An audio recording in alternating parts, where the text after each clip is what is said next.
Now, promoting art awareness sounds like a gigantic task, but one man seems to have it all sketched out. Well, we're talking about Malaysian-born artist cheeming Boey. He wants us to know why art is important and how we can use it to inspire us.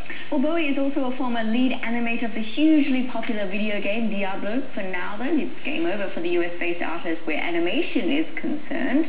He's now focusing on promoting art awareness starting in Asia. He's here to tell us more about it, and also because he is, well, first of all, he's done two things. He got this book, When I Was a Kid, Childhood Stories by Boey, and also now he draws on styrofoam cups. I mean, a really interesting, well, we'll get to see a few more of these in just a bit. But Boey, welcome to the show. Good morning. Good morning. So we're going to ask you, I mean, how did, from gaming, did you start drawing on styrofoam cups? Was this something you do when you were waiting for the animation to render and you thought, oh, I've got a styrofoam cup? I was at a coffee shop, needed something to write stuff down on, and then the next best thing to paper was just a cup. Right, So I grabbed out the trash, drew on it, and that started it all, I guess. Well, I heard your entry into the creative industry all started from your, I guess, your love for maths or your loathing for maths. Is that correct? Yeah. I actually failed math enough to land to where I am right now, you know. It was just a subject that I never grasped, and because of that, I landed myself in a class where it's just, they say, hey, take art, you know. Yeah. You might do well in this. I didn't want to because I wanted to be a doctor.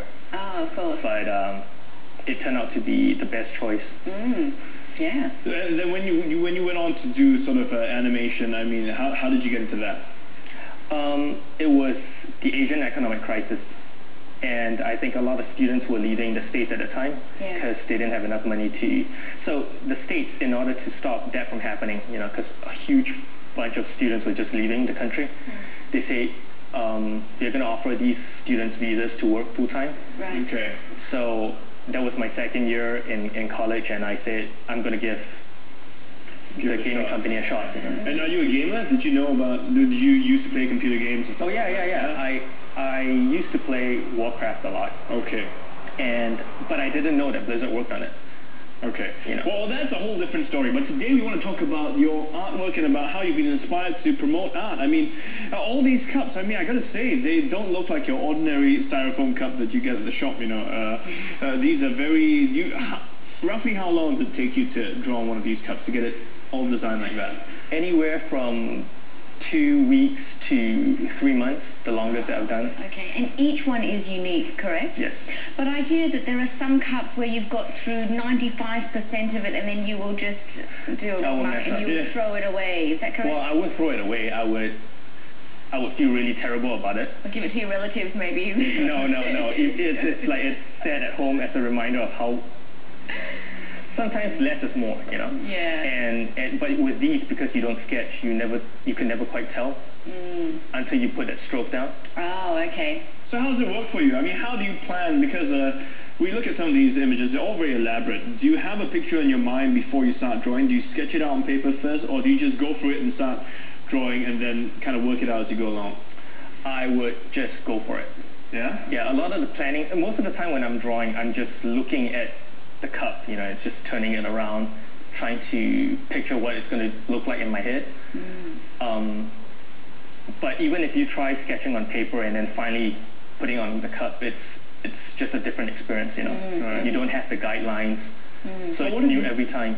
What if you run out of space? Like, I'm looking, this one's an elaborate scene where you're in a Japanese restaurant, you know, they're having a meal, and you kind of go around, there's the bar counter and the different, you know, pictures and posters. How do you know that you might not have enough space to complete, let's say, the girl sitting on the opposite side of the guy? Well, I'll draw in important content first, you know, and when it comes to reaching the other side of the cup, like where they meet, I would just try to think fast, I guess. Turning this into a viable business, I mean, it couldn't have been easy. Your friend once said to you, no one's going to buy that crap, apparently. Yeah, what a great friend. I mean, it inspired me. I was driven by anger, I guess. Yeah. But when he said that, I was just out to prove him wrong, you know. Yeah, and I mean, you have. I mean, these cups sell for hundreds, if not thousands of dollars, correct? A dream come true? Did you ever think that people would want to buy your cups? I thought people might find them interesting, but I never thought that I would come this far with it. It's definitely not this far. So it's always styrofoam cups. Are they always the same size? Do you do larger sizes, smaller sizes? Yeah. Well, usually it's whatever I can get my hands on. Like these cups I got in the States, I can't really get them here, so I'll swap onto other stuff like paper cups. Yeah, this one's paper. Oh, yeah. Okay. Pencil on paper, yeah. So how did your work experience at Diablo kind of influence your art style here? Has it evolved, or is it quite different? It's actually pretty different because they do more monsters, you know.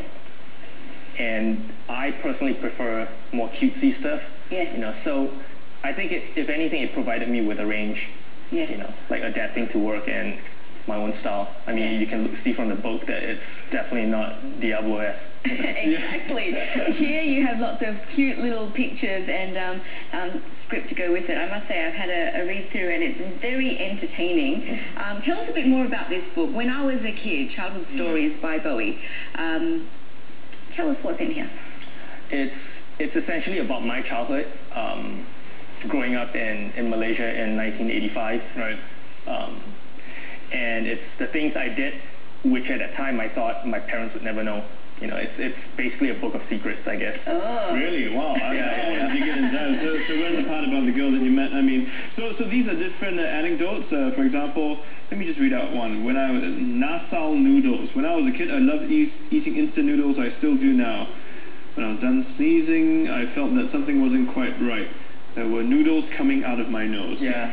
So that's happened to you before? Yeah, I really thought I was going to die at the time because I didn't know that my nose, I mean, the passage is connected, you know. Yeah. So when I sneezed and there was like a strand of noodles coming out, I freaked out. I was like, I'm going to die. This is it.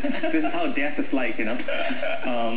Yeah, things like that, you know. Yeah. You discover yourself, you know, through life, and that's what the book is about. Are you amazed at the amount of interest there has been in your art, in your book, and in your life, basically, that people are actually interested in what you're doing? That is actually really shocking because, I mean, this book was inspired by a blog that I have. Yes. And initially it was just a blog that, you know, you write in your journal, you don't think anyone would really look at it. But then it started building up a following. And then people started telling me that they were living vicariously through me. And I was like, this is crazy. I guess this is why, like, you know, Real World on MTV takes off, you know, because I was actually surprised that people were even cared about my really mundane life, you know. But it's those bits that they're actually interested in, isn't it? Yeah. Like today I came home and I made chicken and, you know, and that's something that people are interested in. It's perfect. It's perfect for this day and age where you can post that on Twitter and Facebook and it'd be like, wow, 50 likes, you know? I mean, it still amazes me when people say having instant noodles for dinner. There's like 50 likes. I'm like, what are you people doing? You know? I mean, what drives me nuts is when Michael Jackson passed away and people liked it. I was like, do you even think about, you share this information and you don't like it? Yeah, that's right. We just have a final question though, which is why you're actually here. You're here to promote art in Asia. Why is art so important? Why should we all be exposed to it? So in my first year back in college, my instructor told me that everything in Star Wars has become a reality, you know, with the holograms, the lasers and all that stuff.